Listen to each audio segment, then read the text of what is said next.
정숙희는 유전자 검사 결과지에서 부마대창이라는 글자를 보고 자신이 잃어버린 회장 딸 은혜라는 사실을 알아버립니다. 하지만 회장도 집안도 아직 이 진실을 모른 채 둘은 여전히 환자와 간병인이라는 이름으로만 서로 곁을 지키고 있습니다. 검사 결과를 가장 먼저 공유받은 사람은 장미와 백호입니다.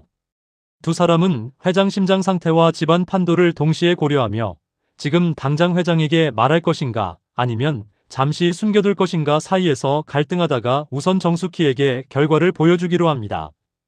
정숙희는 부마대창, 자 정숙희 99.97% 일치라는 숫자를 보고 멍해지지만 곧 비 오는 날 난로 앞 뜨거운 등 자신을 안아 올리던 남자의 목소리 조각들을 떠올리며 이 진실을 받아들이기 시작합니다. 그러면서도 심장이 약한 회장에게 또 하나의 충격이 되고 싶지 않다는 마음 때문에 당장 회장에게 말하는 대신 둘 사이의 정을 더 쌓는 쪽을 택합니다. 이후 병실 안에서는 여전히 회장이 비 오는 날 난로 앞에 서 있던 애 이야기를 꺼내고 정숙희는 옆에서 그 이야기를 끝까지 들어주며 회장이 외로움을 조금 덜 느끼도록 말벗돌봄을 이어갑니다. 겉으로는 여전히 환자와 간호사지만 서로 모르게 정이 깊어지는 이 시간들이 언젠가 은혜야라는 한마디가 터질 그날을 위한 준비처럼 차곡차곡 쌓여갑니다. 5월 17일 일요일 오전 9시 10분 드림그룹 부속 병원 VIP층 복도 끝 진료회의실 안에는 두 사람이 앉아 있었다. 병원장과 유전자 검사 담당 연구소장이었다. 다시 한번 확인했습니다. 연구소장이 말하며 파일을 내밀었다. 두꺼운 봉투 안에서 꺼낸 종이에는 여러 숫자와 그래프가 빽빽하게 적혀 있었다. 정숙희 씨와 마대창 회장님. 유전적으로 친자 관계라고 봐야 합니다. 병원장이 안경을 고쳐 썼다. 얼마나 확실합니까? 두 번 서로 다른 장비로 돌렸습니다. 연구소장이 단호하게 말했다. 99.97% 일치. 법정에 나가도 뒤집히기 힘든 수치입니다. 병원장은 종이를 한 줄씩 다시 읽었다. 부마대창. 자 정숙희. 회장님께는. 입안에서 그 말이 맴돌다가 결국 밖으로 나왔다. 아직 말씀 안 드렸습니다. 연구소장이 고개를 끄덕였다. 검사를 의뢰한 쪽과만 공유되어 있습니다. 장미 씨와 백호 씨. 네. 회의실 안 공기가 무겁게 가라앉았다. 심장이 문제입니다. 병원장이 말했다. 요즘 회장님 심실 기능이 많이 떨어져 있어요.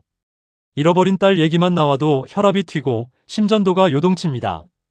그래도 연구소장은 고민스러운 표정이었다. 언제까지 숨길 수는 없습니다. 이미 그쪽도 이게 어떤 의미인지 알고 있을 겁니다. 결국 이렇게 되겠군요. 병원장은 종이 위 이름을 다시 한번 쳐다봤다. 누가 언제 어떤 식으로 회장님께 말하느냐가 이 집안 판을 정하게 되겠네요. 그 말이 끝나자마자 문틈이 아주 작게 흔들렸다. 복도 쪽에서 발소리가 한번 멈췄다가 조용히 멀어져 갔다. 같은 시각 병원 옥상 흡연구역 옆 장미는 난간 옆에 서 있었다. 바람이 머리카락을 조금씩 흔들었다. 맞은편 벤치에는 백호가 앉아 있었다. 종이 한 장을 무릎 위에 얹어둔 채 양손으로 꽉 잡고 있었다. 그래서 다시 확인한 거야? 장미가 물었다. 응. 백호가 종이를 한 번 더 내려다봤다. 이제 실수였다고 말할 구석은 없어. 종이 맨 위에는 굵은 글씨로 제목이 적혀 있었다. 부마대창남 73세자 정숙희여 43세. 유전적 친자관계 99.97% 일치. 언제까지 숨길 생각이야? 장미가 난간에 팔꿈치를 올리며 말했다. 처음에는 하루만 숨기자고 했지. 그게 일주일이 됐고. 지금은. 백호가 짧게 웃었다. 일주일이 전략이 됐다. 전략이라. 장미가 한숨을 내쉬었다. 회장님 심장 생각해서 한 번에 안 던지는 건 이해하는데. 이렇게 오래 끌면 우리만 나쁜 사람 되는 느낌이야. 우리가 안 던진다고 아무도 모르는 것도 아니잖아. 백호가 조금 전 들었던 병원장 말을 떠올렸다. 회의실 문 앞에 스쳐 지나갔던 그림자, 조심스레 멈췄다가 사라진 하이힐 굽소리. 방금 병원장님이 그러더라. 뭐라고? 검사 의뢰한 쪽은 이미 알고 있고 회장님께는 아직 말씀 안 드렸다고. 그건 맞지.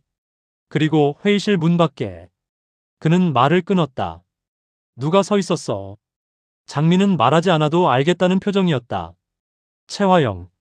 맞을 가능성이 커. 두 사람 사이에 짧은 침묵이 흘렀다. 우리만 가지고 있는 줄 알았는데. 장미가 낮게 말했다. 이제는 그 사람 귀에도 들어간 거네. 그래서 더 서둘러야 될 수도 있고. 백호가 조용히 말했다. 반대로 더 조심해야 될 수도 있어. 무슨 말이야? 우리가 회장님께 들고 가는 순간 그는 천천히 말을 골랐다. 그 자리까지 그 사람이 따라 들어와서 딸 자리를 자기 쪽에서 통제하려 할 수도 있다는 말이지. 장미는 눈을 감았다 떴다. 그럼 먼저 말해야 돼. 일단은. 백호가 종이를 반으로 접었다. 먼저 보여줘야 될 사람은 회장님이 아니라 정숙희 씨야. 언니부터. 그래. 그는 단호하게 말했다. 이걸 자기 인생 이야기로 받아들일 시간이 필요해. 그래야 누가 뭐라고 설계하려 들 때 언니도 자기 의견을 낼 수 있지. 언니가. 장미가 낮게 웃었다. 이걸 보고 버틸 수 있을까? 우리가 버티게 해줘야지. 백호가 종이를 봉투 안으로 다시 넣었다. 적어도 언니 혼자서 이걸 들고 서 있게 만들진 말자. 그날 오후 4시 30분. VIP 병동 12층 휴게실. 작은 창가 쪽 테이블에 정숙희가 앉아 있었다. 커피는 반쯤 식어 있었고 손에는 아직 장갑 자국이 남아 있었다. 문이 열리며 두 사람이 들어왔다. 언니. 장미가 먼저 손을 흔들었다. 어이구, 둘이 같이 다니네. 정숙희가 놀란 표정으로 일어섰다. 회사 안 바빠? 회사보다 지금이 더 급해서. 장미가 웃었다. 백호가 정숙희 앞에 봉투를 내려놨다. 이게 뭐야? 언니한테 먼저 보여줘야 할 것 같아서. 장미가 의자에 앉으며 말했다. 무서운 거야, 좋은 거야?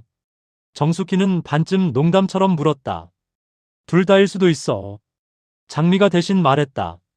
백호는 봉투를 천천히 밀었다. 언니. 그가 조심스럽게 입을 열었다. 이건 언니가 우리 집 사람인지 아닌지 숫자로 찍힌 종이야.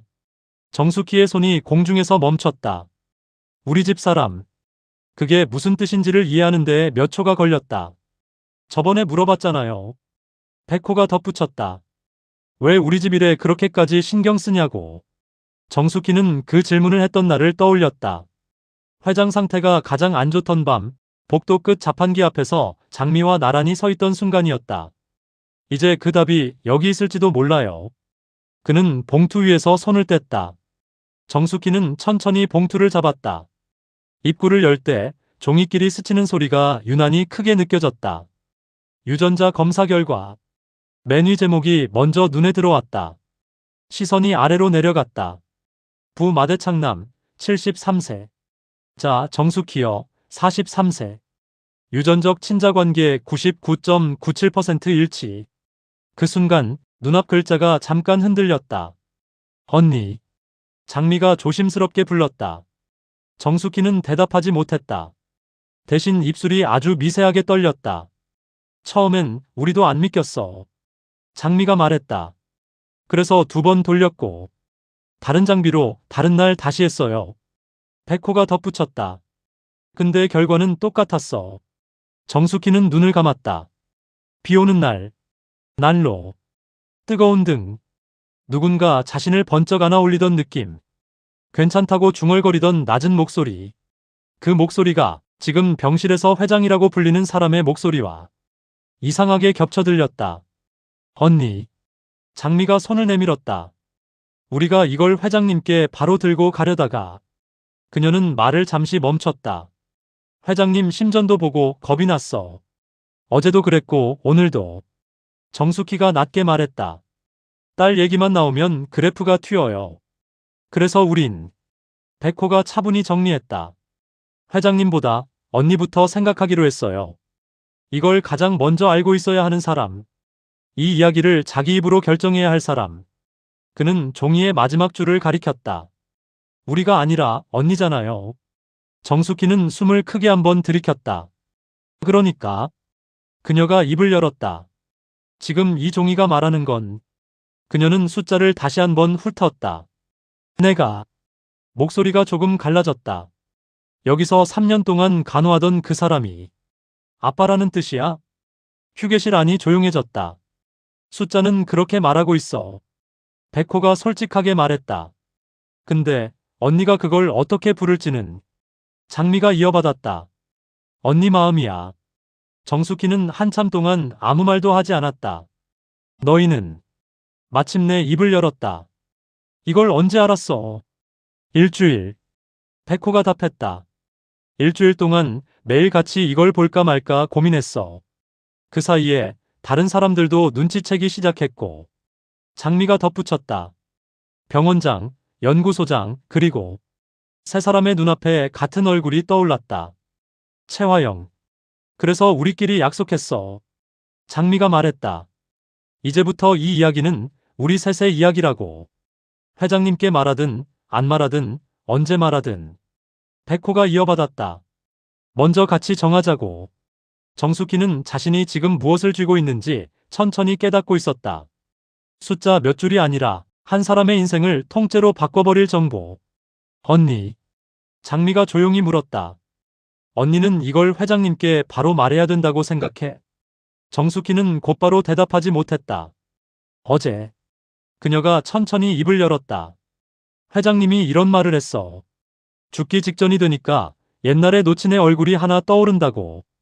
근데 그 얼굴이 너무 흐릿해서 그게 더 문제라고. 장미와 백호는 숨을 죽였다. 그 얘기 듣고 나도 겁났어. 정숙희는 솔직하게 말했다. 내가 그 애일 수도 있고 아닐 수도 있고. 근데 그녀는 종이를 내려다봤다. 이제는 숫자가 그렇게 말하고 있네. 마음 한켠에서는 이렇게도 외치고 있었다. 왜 이제야? 왜 이렇게 늦게야? 언니. 백호가 조심스럽게 물었다.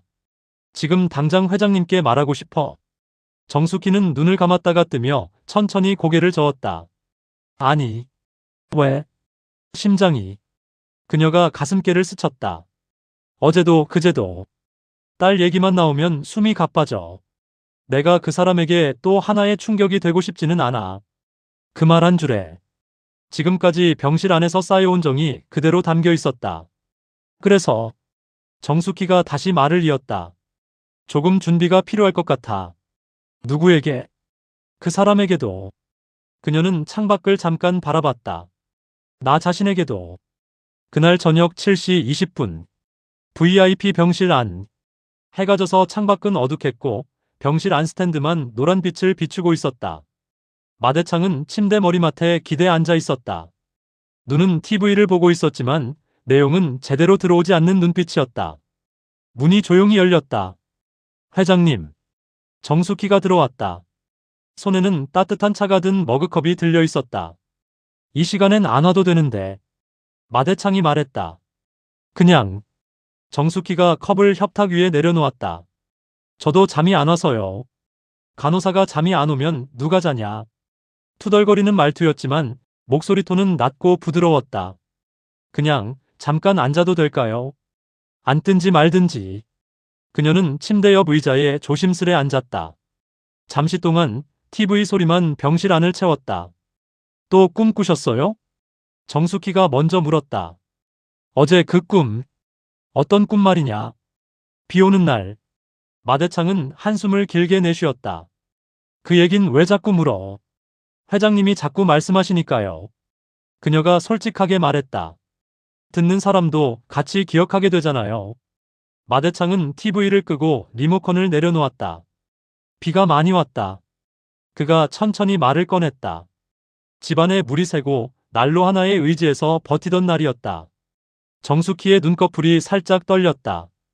애가 하나 있었지. 마대창의 눈길이 허공 어딘가를 향했다.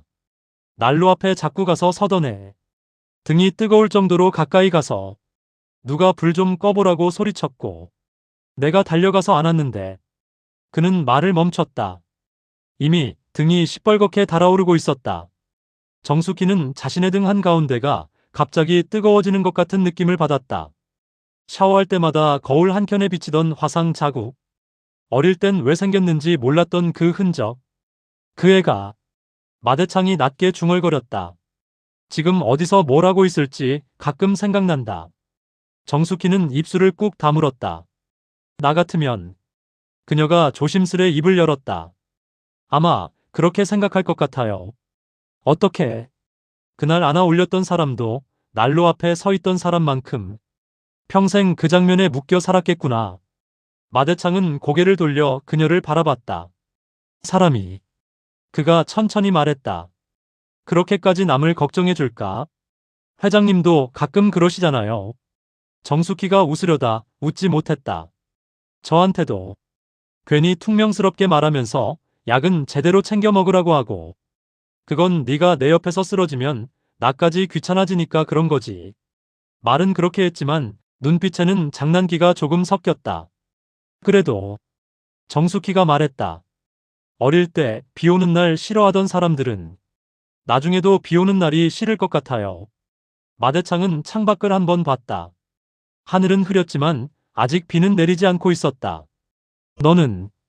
그가 물었다. 어릴 때 기억이 그렇게나 많냐? 많지는 않아요. 그래? 딱 하나. 정숙희가 천천히 말했다. 저도 비 오는 날 난로 앞에 서 있었던 것 같아요. 그 말은 자신의 기억인지 누군가에게서 들은 이야기인지 모를 만큼 오래된 문장이었다. 등이 뜨거웠고 그녀는 손을 자기 등 위에 올렸다. 누가 안아서 들어올렸고 그 다음부터는 잘 기억 안 나요. 마대창은 그녀를 뚫어지게 바라봤다. 어디서 그런 얘기를 들었냐? 그냥. 정숙희가 미소를 지으려 했지만 입가가 잘 움직이지 않았다. 몸이 기억하는 것 같아요. 병실 안 공기가 무겁게 내려앉았다. 정숙희는 머그컵을 들어 마대창에게 건넸다. 따뜻한 거 한 모금만 드세요. 쓸데없이 감정적인 얘기를 많이 시켜놓고. 그가 중얼거렸다. 차를 한 모금 삼키며 한동안 말을 하지 않았다. 정 간호사. 네. 사람이 말이다. 마대창이 새삼스럽게 입을 열었다. 죽기 전에 누구 얼굴이 떠오를지 자기가 마음대로 고를 수 있을 것 같냐? 글쎄요. 나는 못 고르겠더라. 그는 낮게 웃었다. 오래 같이 살았던 사람 얼굴보다 가끔 이렇게 애들 얼굴이 더 먼저 떠올라. 정숙희는 그 말에서 애들이라는 말을 마음속에 오랫동안 붙잡았다. 그 애들 중 하나가 나일 수도 있겠구나. 하지만 지금은 아직 그 말을 입 밖으로 꺼낼 수 없었다. 대신 다른 말을 꺼냈다. 회장님. 응. 혹시 진짜로 그 애를 찾게 되면? 그녀는 조심스럽게 물었다. 뭐라고 말하고 싶으세요? 마대창은 한참 동안 대답하지 않았다. 심전도 그래프가 조용히 올라갔다 내려갔다. 늦었다고. 마침내 나온 한 줄. 너무 늦었다고. 그래도. 정숙희가 낮게 말했다. 늦게라도 듣고 싶은 말이 있을 것 같아요. 어떤 말? 괜찮다 말고. 그녀가 말했다. 이제 와서라도 미안하다고. 병실 안이 다시 고요해졌다. 마대창은 눈을 감았다. 그 말을 할 수 있을지. 그가 혼잣말처럼 중얼거렸다. 아직은 모르겠다. 그 밤 병원 밖 다른 곳에서는 전혀 다른 대화들이 오가고 있었다. 어떤 사람들은 도망갈 계획을 짜고 있었고 다른 사람들은 그 도망을 잡기 위한 칼날을 갈고 있었다. 그 와중에 단 한 사람, 딸인 줄 알면서도 말하지 않는 사람들과 딸인 줄 모르고 정을 쌓아가는 사람이 같은 병실 안에서 같은 공기를 나누고 있었다. 이 파트의 끝에서 남는 건 하나였다. 검사 결과는 이미 나왔다.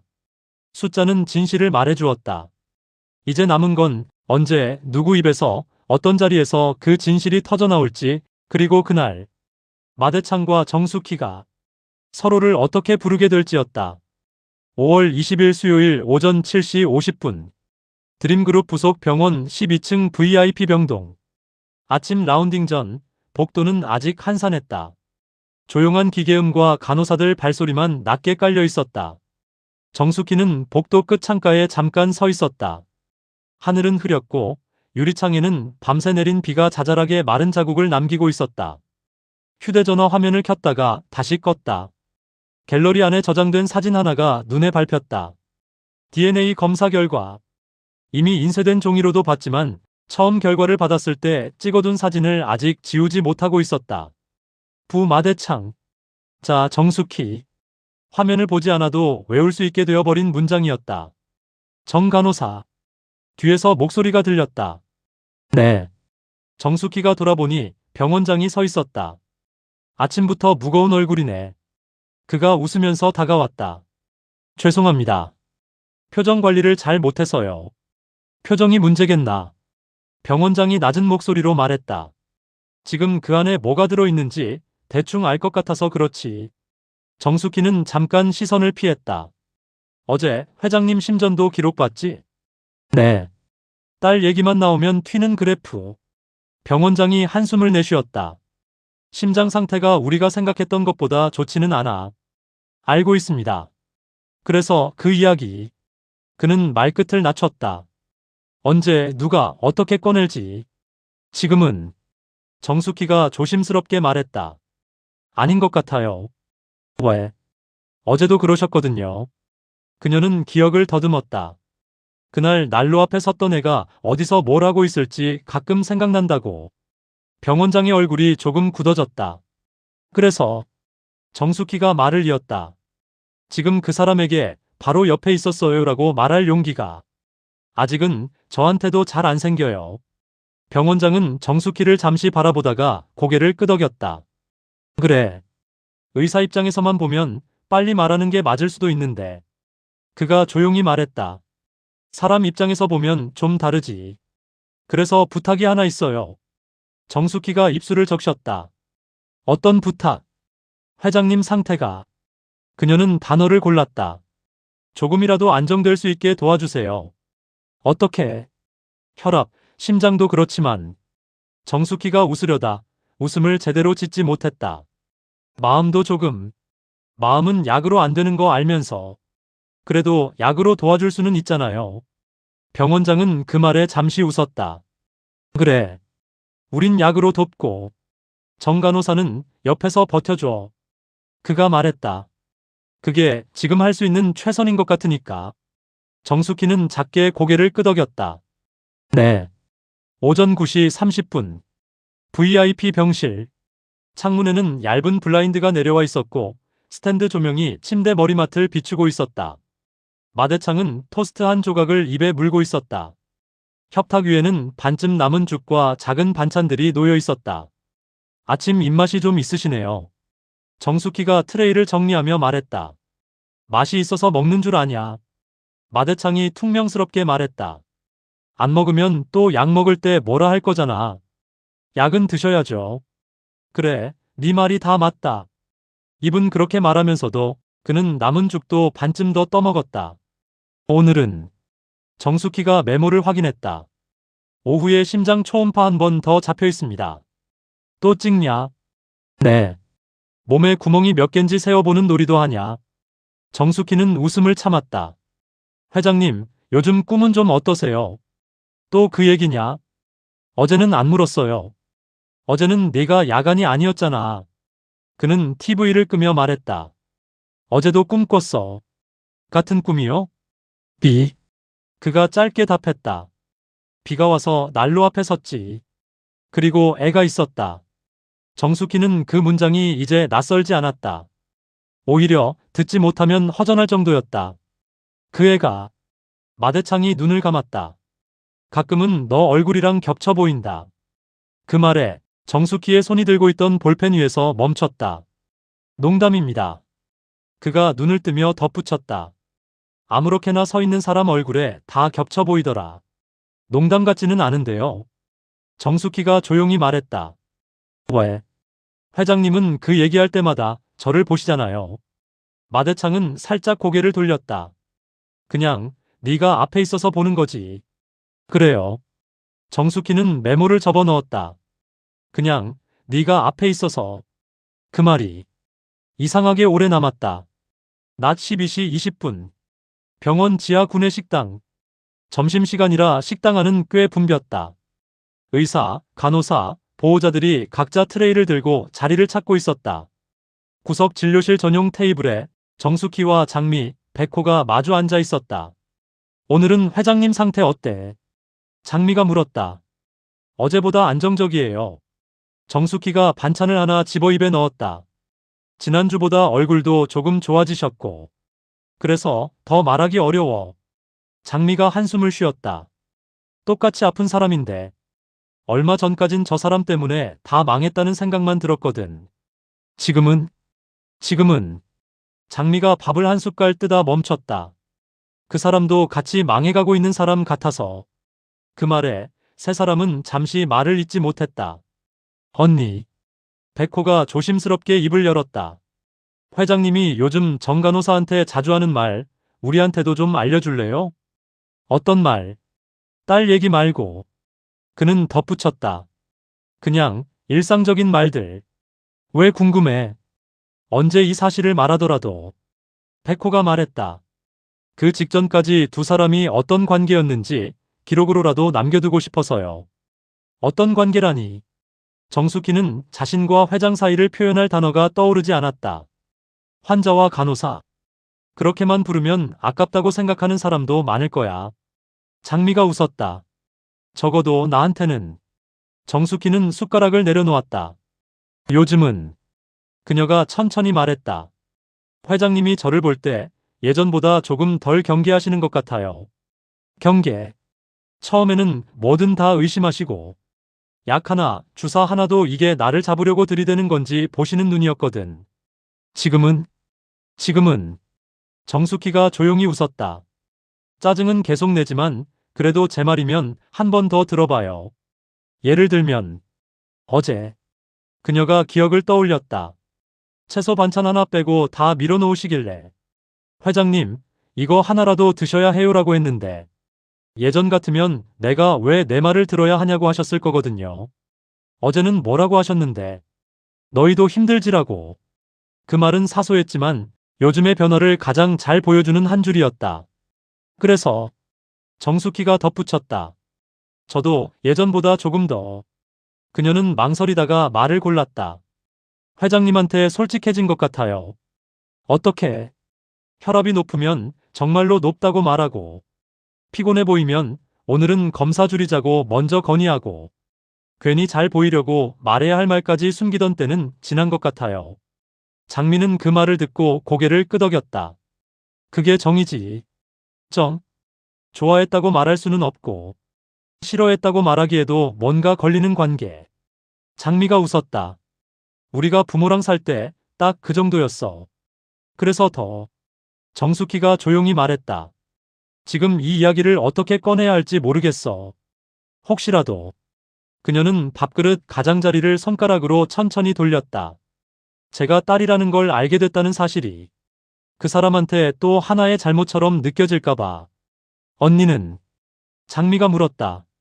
이게 잘못이라고 생각해? 아니. 정숙희가 단호하게 말했다. 잘못은 아니야. 그럼. 다만. 그녀는 고개를 숙였다. 누군가에게는 죗값처럼 느껴질 수도 있을 것 같아서. 마대창이 평생 마음속에서만 끌어안고 살아온 5점 하나. 그 5점이 숫자 몇 줄 덕분에 갑자기 현실 앞에 끌려 나오는 순간. 그래서 지금은. 정숙희가 숨을 길게 내쉬었다. 그 얘기를 준비하는 시간이라고 생각하려고. 누구 준비? 회장님 준비도 있고. 그녀가 말했다. 제 준비도 있고. 저녁 6시 50분. VIP 병실 앞 복도. 창밖에는 다시 비가 떨어지기 시작했다. 소리는 크게 들리지 않았지만 복도 끝 유리창에는 물방울이 하나둘씩 길을 만들고 있었다. 장미와 백호가 복도 의자에 앉아 있었다. 둘 사이에는 작은 노트가 한 권 펼쳐져 있었다. 거기에는 날짜와 짤막한 메모들이 빼곡히 적혀 있었다. 513회장, 난로 앞에 얘기 처음함. 515 정숙희, 회장님 편이라고 말함. 517 DNA 결과, 정숙희에게 전달. 518회장, 꿈 얘기 중 늦었다 단어 사용. 519 정숙희, 회장 앞에서 과거 기억 조각 언급. 이게 뭐야? 정숙희가 다가와 물었다. 두 사람이 한 말 기록. 장미가 웃으며 노트를 덮었다. 몰래 녹음한 건 아니고 우리가 그냥 적어둔 메모야. 왜 이런 걸 적어? 언니가 나중에. 장미가 말했다. 회장님이랑 같이 이때 이야기를 다시 돌아볼 날이 올 수도 있잖아. 그날 회장님이 처음 어떤 말로 언니를 불렀는지. 그걸 잊으면 아깝잖아. 정숙희는 그 말에 잠깐 멍해졌다. 어떤 말로 부를까? 모르지. 백호가 대신 말했다. 정 간호사라고 부를 수도 있고, 정숙희라고 부를 수도 있고, 아니면, 그는 잠시 말을 멈췄다가 조용히 덧붙였다. 은혜라고 부를 수도 있고. 정숙희는 목이 잠깐 메었다. 그 이름은, 그녀가 힘겹게 말했다. 요즘 꿈에서도 잘 안 나와. 그래서 우리가 대신 적어두는 거야. 장미가 노트를 가볍게 두드렸다. 언니가 나중에 기억을 잃어버리더라도 이 노트만 있으면 최소한 그날 회장님이 무슨 표정이었는지는 떠올릴 수 있겠지. 정숙희는 고개를 끄덕였다. 언니. 장미가 조용히 물었다. 지금 회장님 보면 화가 더 많이 나? 아니면 미안함이 더 많이 나? 정숙희는 잠시 생각했다. 둘 다. 그녀가 솔직하게 말했다.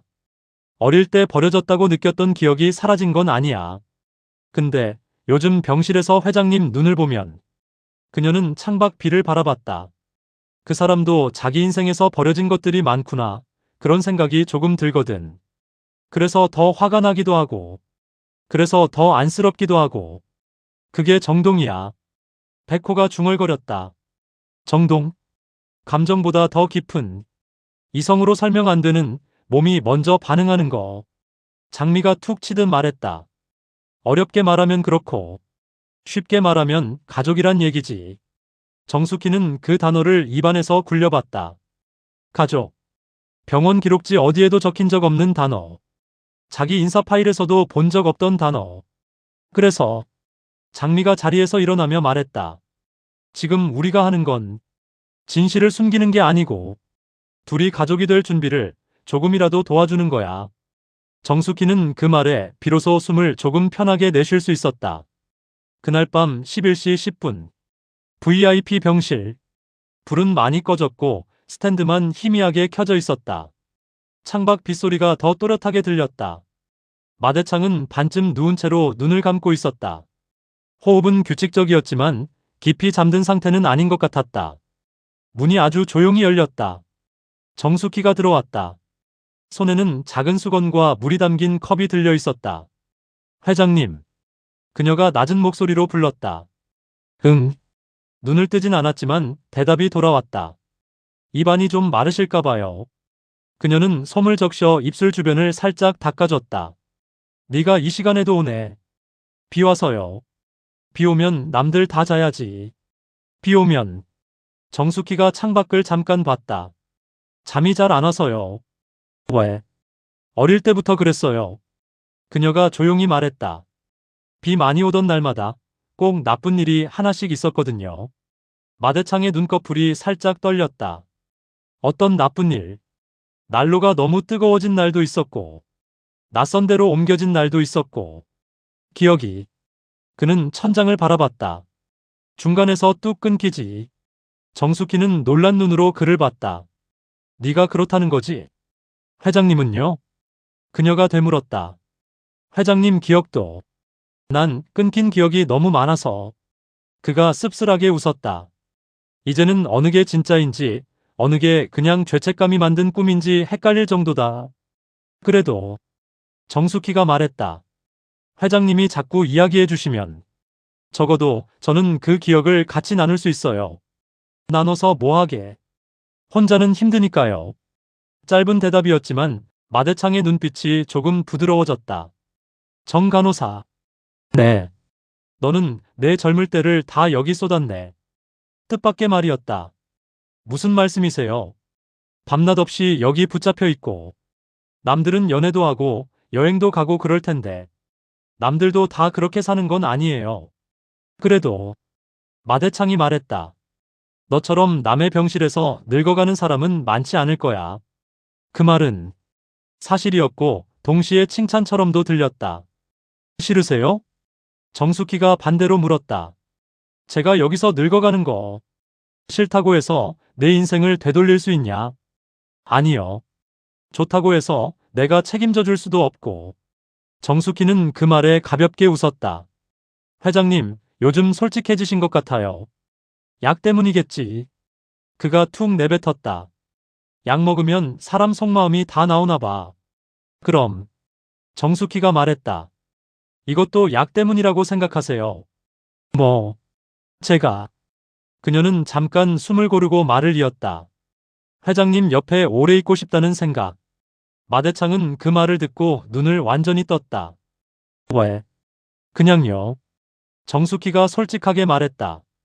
우연히 시작된 인연이지만 그냥 간호사와 환자 사이로만 끝나기엔. 그녀는 말끝을 조금 떨었다. 제가 이 병실에서 본 게 너무 많아서요. 마대창은 한동안 아무 말도 하지 않았다. 심전도 모니터 소리만 규칙적으로 들렸다. 그게 무슨 뜻이냐? 별 뜻 없어요. 정숙희가 부드럽게 웃었다. 그냥. 그녀는 천천히 말을 골랐다. 회장님이 조금 덜 외로웠으면 좋겠다. 그 말 한 줄에 그동안 쌓인 감정이 자연스럽게 녹아 있었다. 나. 마대창이 낮게 말했다. 외로운가? 조금은. 정숙희가 대답했다. 겉으로는 사람들 많이 둘러싸여 있지만 속으로는 아무도 안 남은 사람 같을 때가 있어 보여요. 너는 사람 마음을 너무 많이 본다. 직업병이에요. 정숙희가 웃었다. 환자들 마음을 안 보면 제가 뭘 붙잡고 있어야 할지 모르거든요. 그래서 그녀는 품 안에서 작은 수첩 하나를 꺼냈다. 이건 뭐냐? 제가. 정숙희가 조심스럽게 말했다. 회장님이 하신 말씀 적어둔 거예요. 수첩에는 날짜와 함께 짧은 문장들이 적혀 있었다. 513 난로 앞 애가 어디서 뭘 하고 있을지 가끔 생각난다. 518 늦었다. 너무 늦었다. 519 죽기 전에 누구 얼굴이 떠오를지 사람 마음대로 안 된다. 왜 이런 걸 적냐? 나중에요. 정숙희가 말했다. 회장님이 이 얘기를 기억 못 하시게 되더라도 누군가는 알고 있어야 할 것 같아서요. 누군가가. 내가. 네. 정숙희가 고개를 끄덕였다. 어릴 때. 그녀가 덧붙였다. 제 얘기를 끝까지 들어주는 어른이 별로 없었거든요. 그래서 나중에 어른이 되면 누군가의 얘기를 끝까지 들어주는 사람이 되고 싶다고 생각했어요. 마대창은 그 말을 듣고 눈을 감았다. 너 같은 사람이. 그가 낮게 말했다. 내 옆에 있었다는 게 다행인지 벌인지 아직은 잘 모르겠다. 복도 쪽에서 누군가 지나가는 발소리가 들렸다. 비는 여전히 내리고 있었다. 정숙희는 조용히 자리에서 일어났다. 이제 주무세요. 비소리 나서 잠이 오냐? 그래도. 그녀가 미소를 지었다. 이제는 혼자 듣는 비소리는 아니잖아요. 그 말에 마대창은 아무 대답도 하지 않았다. 하지만 눈을 감는 속도는 전보다 조금 빨라진 것 같았다. 정숙희는 스탠드 발길을 살짝 낮추고 병실을 나왔다. 문이 부드럽게 닫히는 소리를 들으며 그녀는 마음속으로 한 줄을 다시 되뇌었다. 지금은 말하지 않는 시간이야. 말하지 않는 대신 옆에 서 있는 시간. 언젠가 그 말해야 할 순간이 왔을 때 둘이 서로를 어떻게 부를지 그때 가서 정해도 늦지 않다고 스스로를 설득하면서